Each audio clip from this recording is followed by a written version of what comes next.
de ces lieux, pas de la parcelle, de la vision que Dieu l'a accordée, qui nous donne aussi l'opportunité de partager la parole de Dieu ensemble avec vous. Alléluia. Et nous bénissons également la présence de tout un chacun d'être là ce matin pour célébrer Dieu dans ce premier culte. Alléluia. C'est un culte de gloire. Ce qui est impossible devant les gens est possible devant Dieu. Amen. Ce matin, si tu es là parce que tu as trouvé mieux de t'approcher dans la présence de Dieu. Amen. Nous allons lire vite Romains chapitre 8, verset 22. Et directement, nous allons intituler notre message à travers ce passage. Alléluia. Nous allons lire tous ensemble, si nous pouvons. Est-ce qu'on peut trouver? Vous avez trouvé? Vous y êtes? Alors, on peut lire ensemble. On peut lire ensemble. Allez-y, avec vos voix. Or, nous savons que jusqu'à ce jour, la création tout entière souffre et souffre de douleur de l'enfantement. Souffre de quoi? Souffre de quoi? Est-ce que tu peux parler fort? Il souffre de quoi? Alors tu peux m'aider à reprendre ce verset, s'il te plaît. Or, nous savons que jusqu'à ce jour, la création tout entière souffre et souffre de douleur de l'enfantement. La Bible dit la création tout entière soupire et souffre de douleur d'enfantement. Alléluia. Le message de ce matin, nous l'avons intitulé « Les douleurs de l'enfantement ». Amen. Maintenant, tu peux prendre place. Tu peux prendre place, tu peux acclamer Jésus. Dis à ton voisin les douleurs de l'enfantement. Ah, quelqu'un va me poser la question ce matin que pourquoi on parle de douleurs d'enfantement, mais il y a plus de femmes qui tombent enceintes. Les hommes n'ont jamais été enceintes. J'aimerais te dire que Dieu est à la fois au féminin. Alléluia. Dieu est à la fois au féminin. Il a donné naissance à Jésus. Alléluia. Charnellement, vous allez voir, c'est Marie qui a accouché Jésus. Mais spirituellement, Dieu a donné naissance à Christ. Et Christ a donné naissance à l'Église. Alléluia. La Bible dit dans le livre de Matthieu, si je ne me trompe pas, qu'il est comparable à une poule qui ressemble ses poussins dans ses ailes. Alléluia. C'est-à-dire Dieu devient à la fois mère. Est-ce que tu peux acclamer Jésus?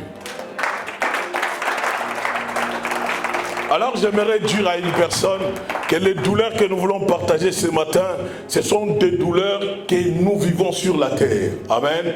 Ce sont des douleurs que toi tu traverses, que moi je traverse. Des fois on se pose la question, on est chrétien, on prie le Seigneur, mais il y a des soucis, il y a des maladies, il y a des problèmes. J'aimerais te dire que tu ne dois pas lâcher prise. Parce que ces douleurs que tu vois ne te poussent pas à la mort, mais ces douleurs te poussera à l'élévation. Car les douleurs que tu es en train de concevoir, les douleurs que tu as parce que tu es juste au début de la grossesse, tu ne peux pas renoncer. Alléluia. Tout début de grossesse, il y a des malaises, il y a des soucis, il y a des problèmes, il y a ceux qui vomissent, il y a ceux qui sont incapables même de marcher, même incapables de manger. Il y a ceux dont le pied gonfle. Mais j'aimerais te dire, tout ce que tu vois, ce sont des douleurs qui s'est imposées sur la chair. Mais il y a un Dieu qui viendra à ton aide afin que tu puisses accoucher correctement. Alléluia. Alléluia. L'accouchement que tu vas donner, ce n'est pas un enfant, mais ça sera un fils. Pourquoi? Parce qu'un enfant vient dans la volonté de l'homme et la femme, mais un fils vient dans la volonté de Dieu. C'est pourquoi l'enfant qui est sorti de Marie dépendait de Marie, mais le fils qui est sorti de Marie dépendait de Dieu. C'est pourquoi il dit à Marie, femme, qu'est-ce qu'il y a-t-il entre toi et moi? Il pouvait lui dire, maman, qu'est-ce qu'il y a-t-il entre toi et moi? Parce qu'il y avait la différence entre le fils et l'enfant. C'est pourquoi la Bible dit, un enfant nous est donné, un fils nous est né. Un fils, c'est celui qui porte la douleur. C'est celui qui porte les charges du monde entier. J'aimerais te dire ce matin que le monde entier soupire. Le monde entier souffre de la douleur de l'enfantement. La douleur que tu vis, ce n'est pas une douleur qui va t'amener t'amener à la mort. C'est des douleurs qui te préparent à l'élévation. Car la grossesse que tu possèdes, c'est une grossesse qui doit enfanter, qui doit accoucher les projets qui sont en toi. Paul dit quelque part, jusqu'à présent je souffre des douleurs d'enfantement, jusqu'à ce que Christ soit né de vous. Est-ce que tu peux acclamer Jésus? Jusqu'à ce que Christ soit né de toi. Alléluia. Christ doit naître de nous parce qu'il y a un homme qui souffre de la grossesse. Parce que Paul est en train de souffrir de la grossesse. Il est en train de subir les douleurs. Il est en train de savoir que non, je ne suis pas à terme de ma grossesse, mais les douleurs s'imposent. Alléluia. Tu n'es pas encore au terme. Tu n'as pas encore 9 mois. Tu es juste au début. J'aimerais te dire, n'avorte pas. Parce que la grossesse que tu as, c'est une promesse qui vient de la part de Dieu. Car les douleurs que tu as, ce sont les douleurs que Dieu a permis pour t'accompagner à l'accouchement correct. Alléluia. Dis à ton voisin, je suis dans la maternité. Je suis dans la maternité. Je suis juste au début de ma grossesse. Je ressens des douleurs. Je ressens des douleurs. Mais je ne vais pas renoncer. Je ne vais pas abandonner. Je ne vais pas quitter. Dieu est là ce matin pour te dire que non, les souffrances que tu vois au temps présent ne sont pas comparables à gloires à venir. C'est ça ce que Paul dit aux Romains. Les douleurs, les souffrances que vous voyez aujourd'hui ne sont pas comparables aux douleurs, au succès, ne sont pas comparables aux bénédictions, ne sont pas comparables au succès aux temps à venir. Car aux temps à venir, tu as de belles choses qui t'attendent. C'est pourquoi accepte les douleurs de l'enfantement. Aucune femme ne va pas me dire que non, quand je suis monté dans la salle d'accouchement, je n'ai pas pleuré. Elle ne va pas me dire non, je n'ai pas crié. J'aimerais te dire, Christ est monté à la croix à moitié nu. Il est monté, il a commencé à crier. Une seconde après, quand la femme voit que l'enfant arrive, c'est l'eau qui commence à sortir. Il dit non, je perds les os. Christ à la croix a commencé à perdre les os parce qu'il y a l'accouchement qui doit se faire. C'est à la croix qu'on les perce les côtes. Il rentre la perce, la flèche dans les côtes. Automatiquement, quand la femme commence à coucher, c'est le sang et l'eau qui se mélangent.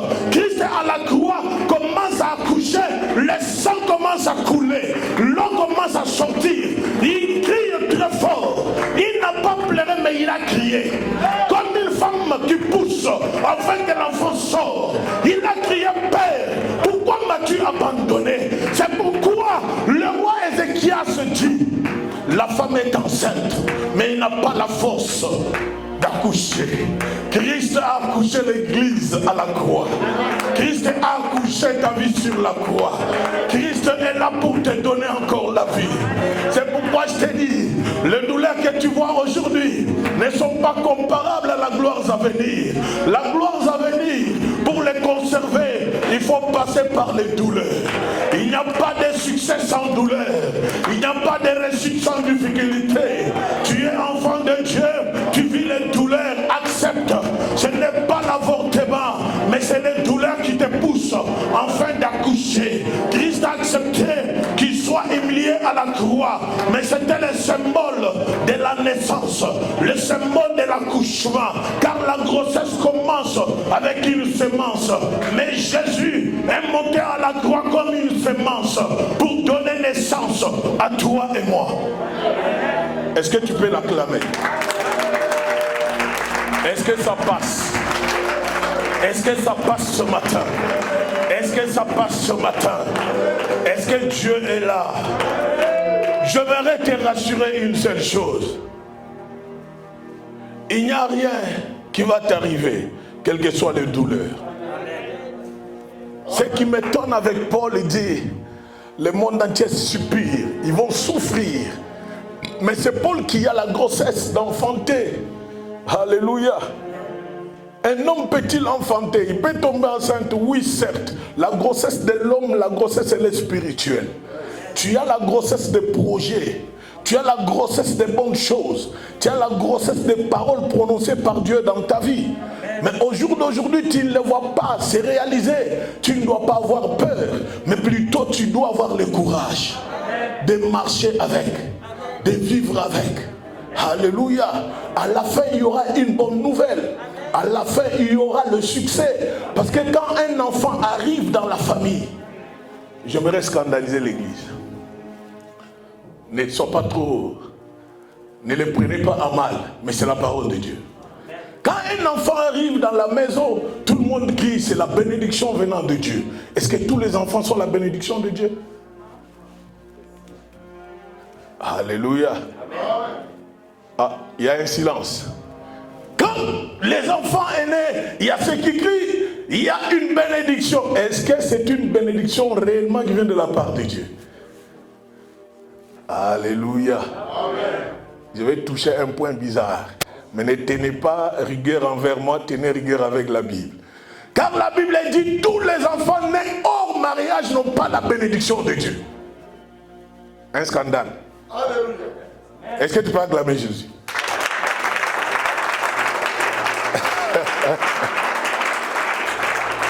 Non, je ne vais pas te scandaliser. J'aimerais te rappeler que non, même si tu as eu cet enfant hors mariage, c'est une souffrance. Mais une seule chose, ne renonce pas. Parce que cette souffrance peut te pousser à rentrer dans un mariage où tu peux avoir encore des enfants venant de Dieu.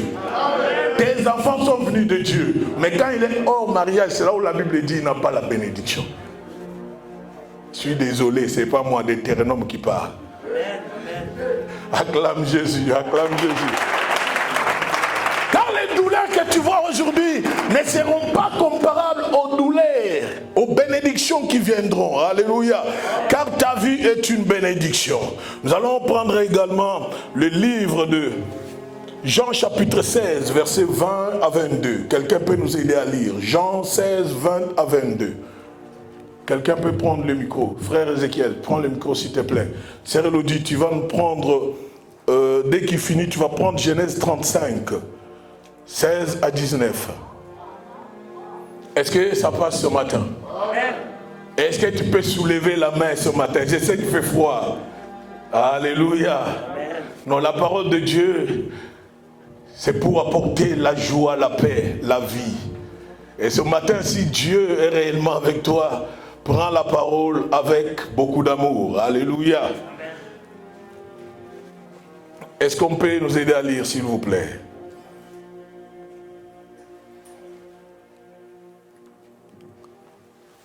Jean 16, 22, Amen.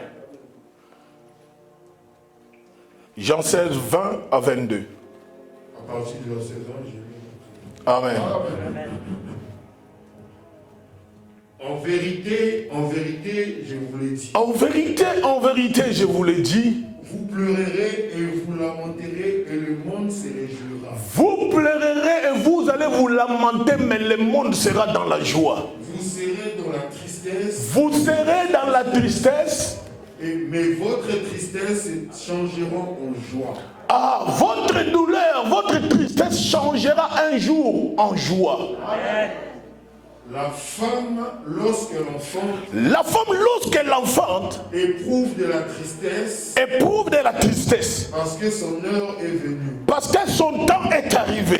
Mais lorsqu'elle donne le jour à l'enfant, lorsqu'elle accouche un enfant, elle ne se souvient plus de la souffrance à cause de la joie qu'elle a de ce qu'un homme est né dans le monde. Ah, est-ce que tu peux acclamer Jésus? Acclame très bien Jésus. Elle ne va pas se souvenir de la douleur qu'elle a subie. Alléluia. Parce qu'elle a donné naissance à un homme, un enfant dans ce monde.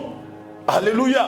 La Bible dit, lorsque la femme est enceinte, lorsque la femme sent des douleurs, elle pense que les douleurs qui sont avec elle peuvent l'empêcher à accoucher. Elle pense que les douleurs qui sont avec elle peuvent l'empêcher à vivre la joie. Mais les douleurs qu'elle a les poussera à vivre la joie parce qu'elle donnera naissance à un homme.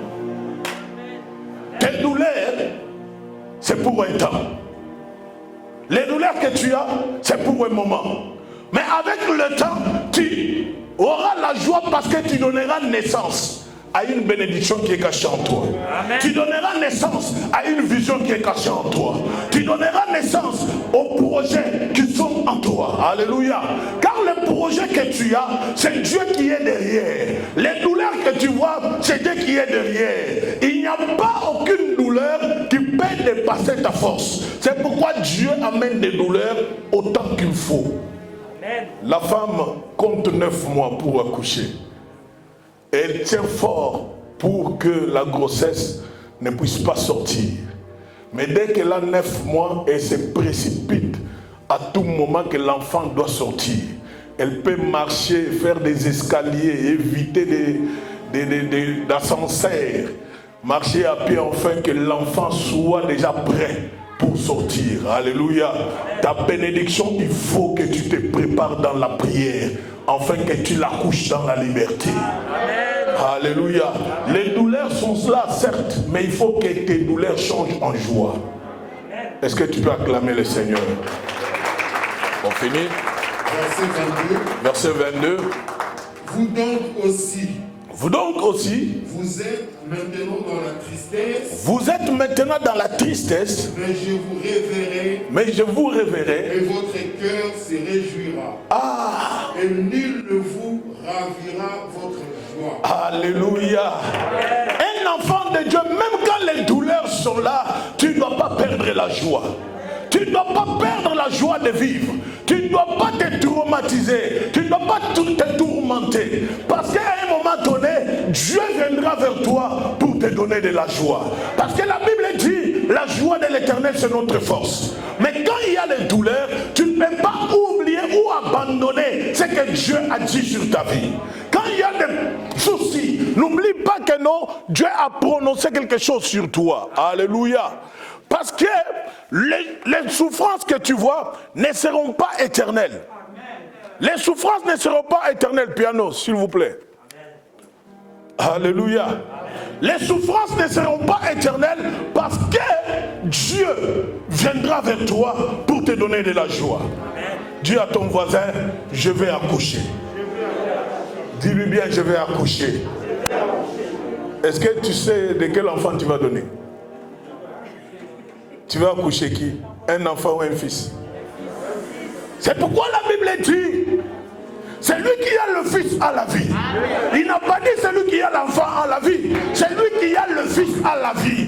Je suis en train de te dire, ne tue pas ton fils. Alléluia. Non, remettez-moi l'autre micro, pardon.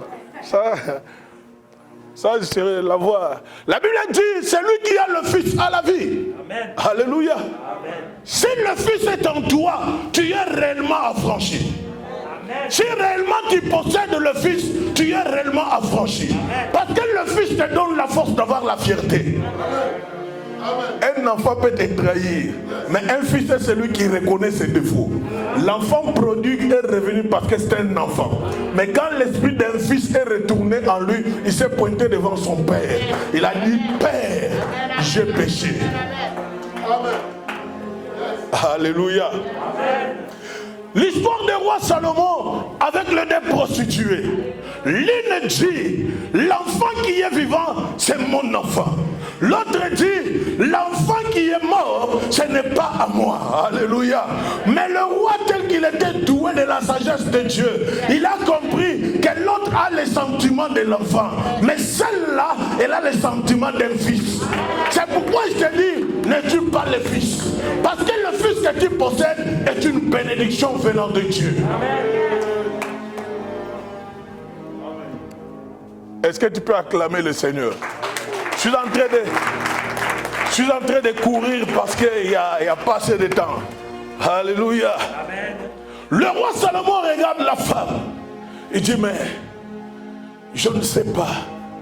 Qui est cette mère qui peut dire que non, on doit diviser l'enfant en deux?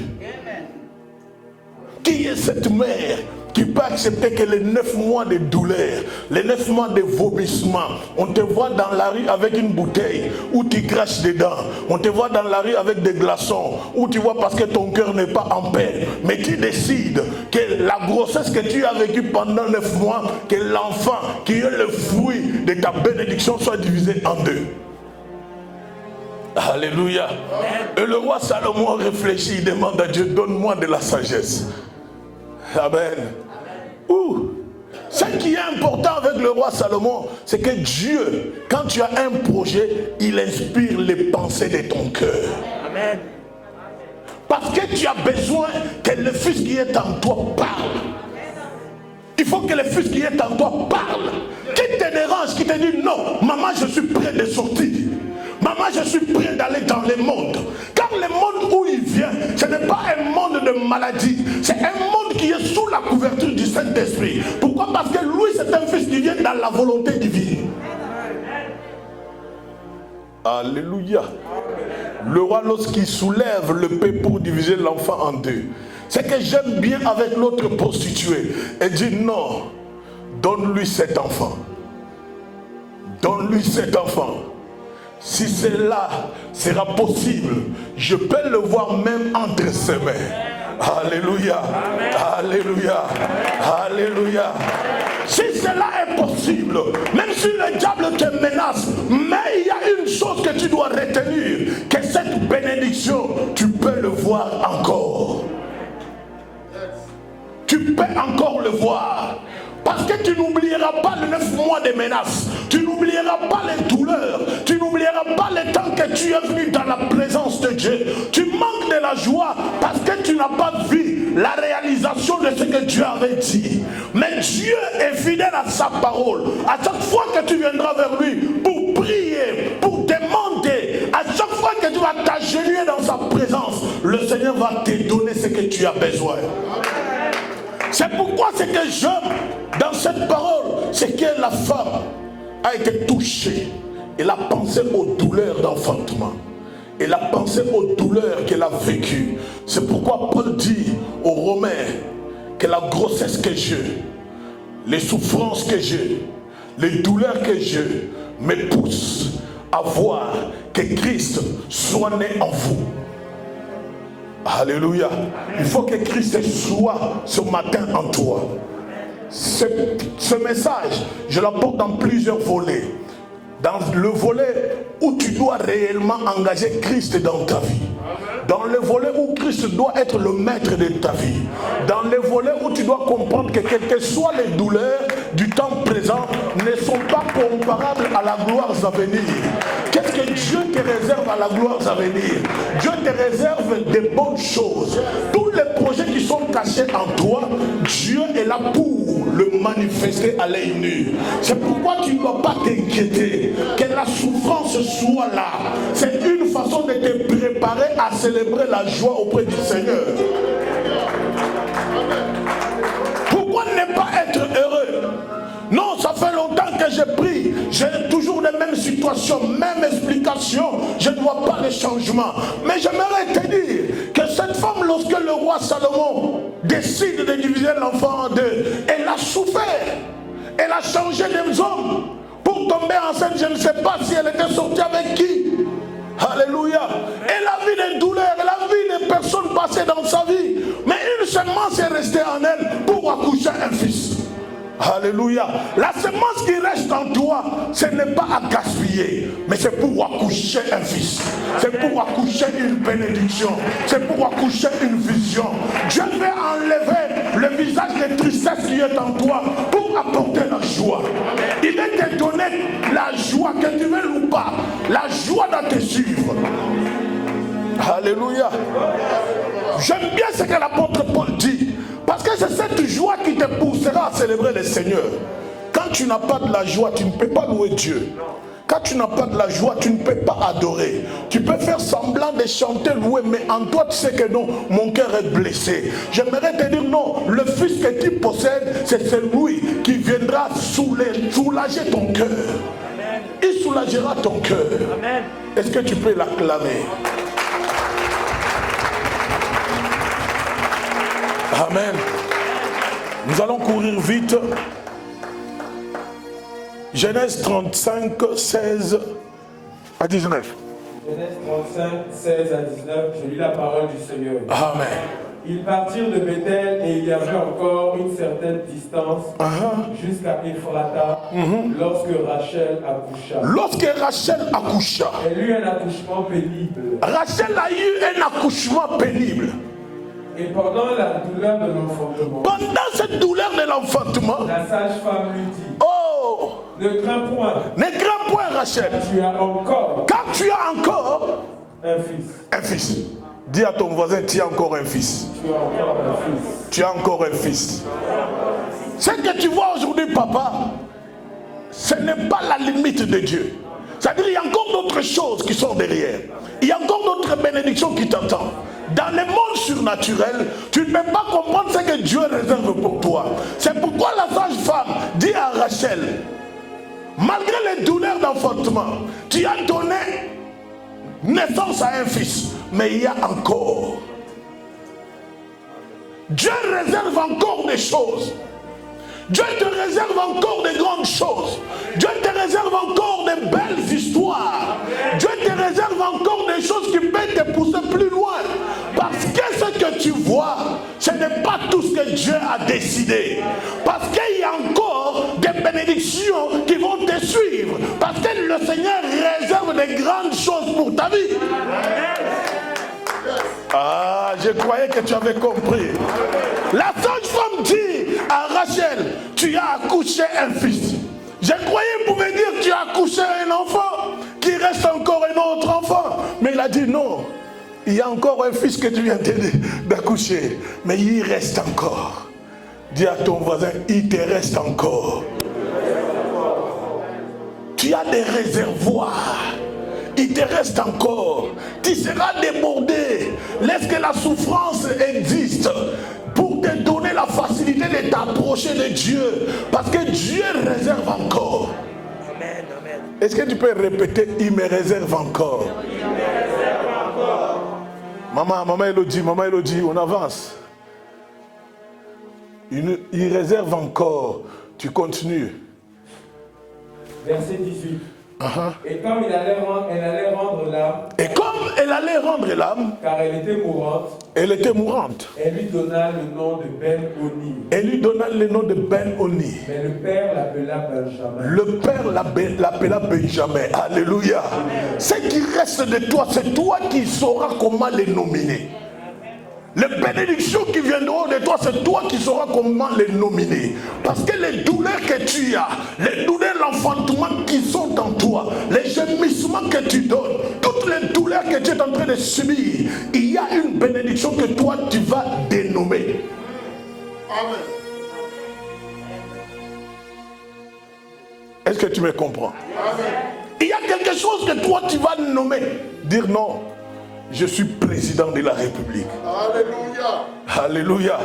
C'est là où tu vois que non, l'impossible devient possible. Parce qu'il y a encore des choses que Dieu réserve.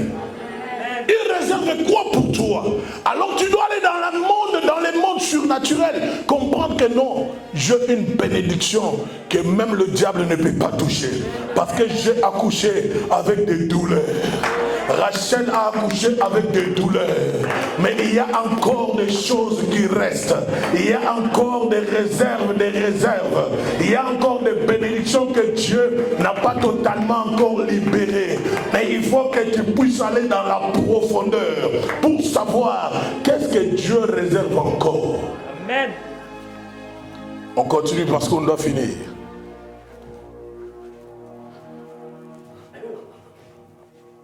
Rachel mourut et elle fut enterrée sur le chemin d'Ephrata qui est Bethléem. Jacob éleva un monument sur son sépulcre. C'est le monument du sépulcre de Rachel qui existe encore aujourd'hui. Amen. Amen. Tu es au verset 19? On arrête là. Tu prends Ésaïe 54, verset 1. Amen.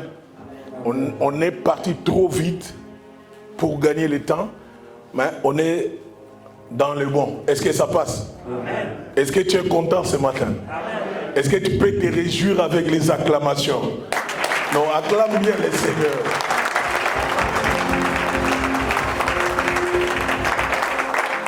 Ouais. Ésaïe 54, verset 1, je lis la parole du Seigneur. Amen. Réjouis-toi, stérile. Réjouis-toi, stérile. Toi qui Toi qui n'enfantes pas. Fais éclater ton allégresse. Fais éclater ton allégresse. Dans d'autres français, l'allégresse, la joie. Voilà. Toi qui n'as plus de douleur. Toi qui n'as plus de douleur. Car les fils de la délaissée. Car le fils de la délaissée seront plus nombreux. Seront plus nombreux. Que les fils de celle qui est mariée. Ah. Dit l'Éternel. Alléluia. Est-ce que tu peux acclamer Dieu? La Bible, depuis qu'on a commencé à lire tous les passages d'ici, il y a le mot la joie. Est-ce que vous avez compris cela? Il y a le mot le douleur. C'est-à-dire chaque douleur de la vie, il y a la joie à la fin. C'est pourquoi la Bible dit, réjouis-toi, toi stérile, toi qui n'as pas encore eu d'enfant. Réjouis-toi. Alléluia. Pourquoi tu dois te réjouir? Parce que le Seigneur a déjà mis un projet en toi qui n'a pas encore pris jour. Alléluia. C'est pourquoi tu es encore stérile. La stérilité dont on parle ici n'est pas la stérilité physique. C'est une stérilité spirituelle dont le Seigneur a posé des semences en toi. Mais plus tard, tu seras dans la joie parce que tu vas donner naissance à un fils. Alléluia. Et ce fils sera un fils pour ta vie et pour ta génération. Car le fils qui sortira de toi te fera oublier toutes tes douleurs. Alléluia. Amen. Je cours plus vite dans le livre de Genèse, où Jacob, Joseph présente ses deux fils devant son père. Il dit, le premier il s'appelle comment? Hein? Ephraïm. Et le deuxième? Hein? Alors il dit à Jacob c'est son père. Jacob c'est son père. À qui? Son grand-père. Non. Amen.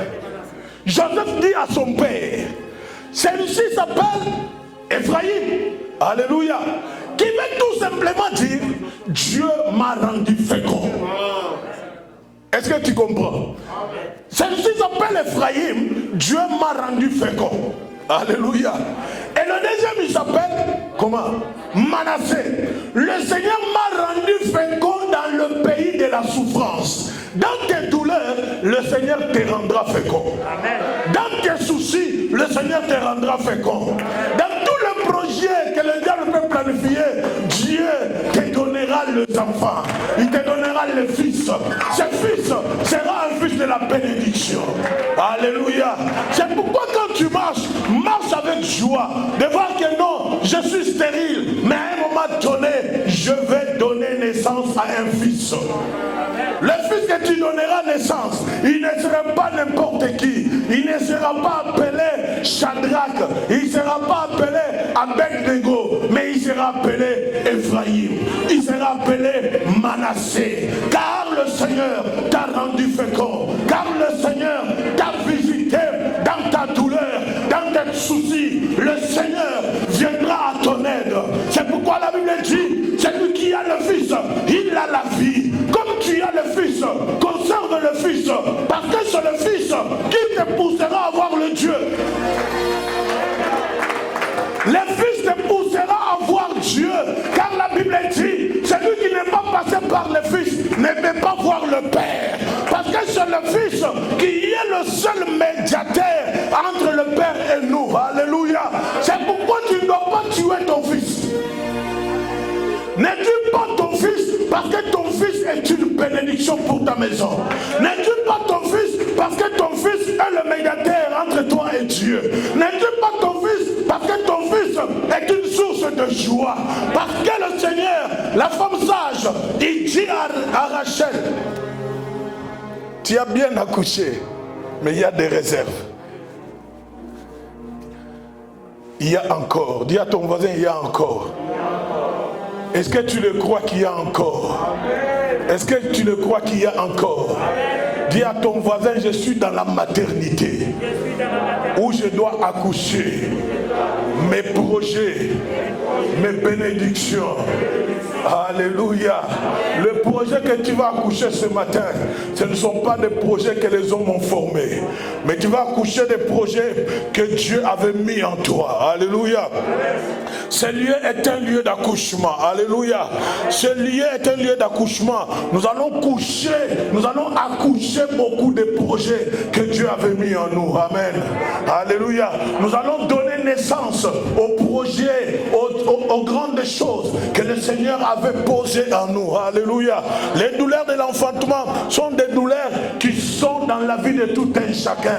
Ce sont des douleurs qui circulent dans toutes les maisons. Mais maintenant, la seule chose, seul moyen de savoir que ces douleurs finiront, il faut d'abord commencer à s'accrocher à Dieu. Car la Bible dit, vous connaîtrez la vérité et la vérité vous affranchira. Et cette vérité, c'est le Fils de Dieu. Et cette vérité, c'est Jésus lui-même. Cette vérité, c'est Christ lui-même. Car les douleurs que tu vois aujourd'hui ne seront pas comparables à la gloire à venir. Pourquoi? Parce que aujourd'hui tu souffres, tu ne dois pas lâcher Christ. Aujourd'hui tu as des problèmes, tu ne dois pas lâcher Dieu. Lâcher Dieu, c'est une forme de dire que non, je vais avorter. Lâcher Jésus parce que les souffrances sont permanentes, c'est une façon d'avorter. Fuir la main de Dieu, c'est une façon d'avorter la bénédiction ou les projets que Dieu a mis sur ta vie. J'aimerais te rassurer, n'avorte pas. N'avorte pas. N'avorte pas. N'avorte pas. Parce que le fils que tu as dans le ventre ne vient pas de la volonté de l'homme, ne vient pas de la volonté de ton mari, ne vient pas de la volonté de la femme, mais il vient de la volonté divine. Parce que le fils que tu as, il n'est pas un enfant, il n'est pas dans la volonté humaine, il n'est pas venu entre l'union de deux personnes, mais il est venu dans l'union du Saint-Esprit. C'est pourquoi tu dois les conserver. Conserve ta bénédiction. Ne tue pas ce que Dieu a mis en toi. Alléluia. Ce sont les femmes qui connaissent souvent les douleurs de la maternité. Il y a aussi les hommes qui ont connu cette douleur. Lorsque je vois les douleurs de Christ à la croix, je vois que non, c'est l'accouchement le plus douloureux pour sauver l'humanité, pour sauver le monde entier. Et la Bible me dit, la Bible me dit que le Fils, si le Fils nous a franchis, totalement nous sommes réellement libres. C'est pour cela que je vais te dire que non, à la croix, c'est là où Christ a donné la vraie naissance. Il a souffert, il a été humilié.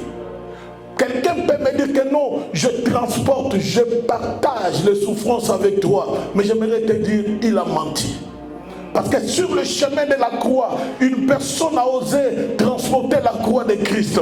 Mais il n'est pas arrivé jusque... Alléluia. Il n'est pas arrivé jusqu'à la montagne où Christ devait être crucifié.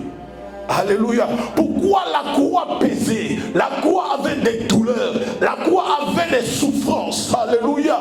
Son épaule ne pouvait pas. Mais l'épaule de Christ a supporté la douleur. C'est pourquoi la Bible dit, la domination reposera sur son épaule. On l'appellera Emmanuel, Dieu parmi nous. Pourquoi? Parce qu'il a pris la croix sur son épaule jusqu'à Golgotha. Alléluia. C'était à Golgotha le point final. Mais celui qui va te dire, je partage la douleur avec toi, il ne sait pas de quoi toi tu souffres. Il ne sait pas de quoi tu es en train de galérer. Il ne sait pas de quoi toi tu es en train de subir. C'est pourquoi j'aimerais te dire, enlève cette phrase-là, je partage la douleur. S'il a perdu son père, on te dit, perds aussi ton père tout de suite, tu ne vas pas l'accepter. Alors tu partages quelle douleur? Christ a mené sa croix. C'est pourquoi si tu veux suivre Christ, transporte ta croix. Ta croix, c'est seule douleur qui peut t'approcher de lui. Ta croix, c'est seule douleur qui peut faire que tu t'approches, tu t'accroches à lui. Tu veux le suivre, transporte ta croix. La croix n'est pas facile. Il y a des douleurs. À la croix, il y a l'humiliation. À la croix, il y a des personnes qui sont à moitié nues. À la croix, il n'y a pas de l'eau. Il n'y a que des vinaigres. À la croix, il n'y a pas de facilité. À la croix, il y a des difficultés. Ce matin, j'aimerais te dire, tu es comparable à un palmier qui est établi dans le désert. Quelqu'un va me poser la question, comment le palmier va pousser dans le désert et comment il grandit? Je te dis que tu es une source de la part de Dieu. Le palmier, il observe, c'est observer. Hein? Absorbe. C'est ça, les Français m'est échappé. Le palmier, il absorbe. Même dans le désert, il absorbe de l'eau. Il absorbe de l'eau. Ce qui fait la force de palmier, ce n'est pas le palme, ce n'est pas non plus le rameau. Mais ce qui fait la force de palmier, c'est ses racines. Ce qui fait ta force, c'est le racine. Parce que tes racines, c'est Jésus. C'est pourquoi, même si on va te couper la tête, mais les racines doivent être fondées. Parce que tu es comparable à un palmier qui est dans le désert. Même pendant la saison sèche, tu vas toujours donner ce qu'il faut. Même pendant l'hiver, tu vas donner ce qu'il faut. En toi, tu vas grandir, tu vas avancer. Même quand il fait sèche, tu sortiras des noix de palme. À travers toi, il y aura de vin. À travers toi, il y aura des succès. Alléluia. C'est dans le désert, dans ce désert que tu traverses, que le Seigneur va te dire non, tu auras de la joie.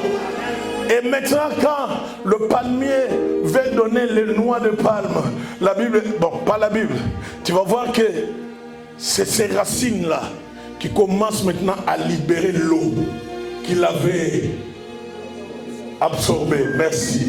Alléluia. Et quand il libère l'eau, l'eau monte jusqu'au point où vous allez voir le noix qui apparaissent. Et directement, vous avez envie de manger, mais vous ne savez pas la douleur que les palmiers vivent dans le désert. Les douleurs que tu vois aujourd'hui, personne ne le sait, parce que tu rentres dans ta chambre, tu t'enfermes. Mais quand tu pries, tu pleures, personne ne le voit pas. On t'insulte, tu es hypocrite, tu es. Mais en toi, tu t'enfermes, tu dis non, Seigneur. On peut tout dire, mais je ne vais pas perdre le fils. On peut tout dire, je ne vais pas perdre l'enfant. On peut tout dire, je ne vais pas te renoncer. On peut tout dire, mais je ne vais pas abandonner. Ce matin, n'abandonne pas. J'aimerais t'encourager de ne pas abandonner. Parce qu'en toi sortira des bénédictions. En toi sortira des grandes choses. En toi sortira des succès. En toi sortira des grands projets. Alléluia. Lorsque ce matin, Dieu te visite, toi qui pleures. Lorsque ce matin, les douleurs que tu traverses, moi je ne peux pas te dire que non, ça va finir tout de suite. Il n'y a que le Saint-Esprit qui peut te convaincre. Parce que moi j'ai mes douleurs, mais mes douleurs je les mène au pied de la croix. Et la même Bible me dit je dois transporter ma croix. C'est-à-dire ma croix, même si elle est lourde, je ne les donnerai pas à Papa Gaston. Parce que le nombre de kilos que ma croix pèse, il peut s'effondrer avec. C'est pourquoi j'aimerais te dire, quelles que soient les douleurs que tu as, à un moment donné, tu vas commencer à te réjouir. À un moment donné, tu seras dans la joie éternelle, en train de dire, le Seigneur m'a visité, le Seigneur m'a donné la joie, l'Éternel m'a donné un fils, l'Éternel m'a donné la bénédiction, l'Éternel m'a donné l'argent, l'Éternel m'a béni avec tout ce que je voulais. Le Seigneur te visitera. C'est pourquoi ce matin, lève-toi, nous voulons célébrer et acclamer Jésus. Lève-toi ce matin devant sa présence. Dieu te visitera. Dieu te visitera. Après avoir subi des douleurs, il a dit à Rachel, il y a encore, ce n'est pas fini. Ce n'est pas fini. Toutes les douleurs que tu sens sur ton corps, ça finira un jour. Il n'y a pas de douleur.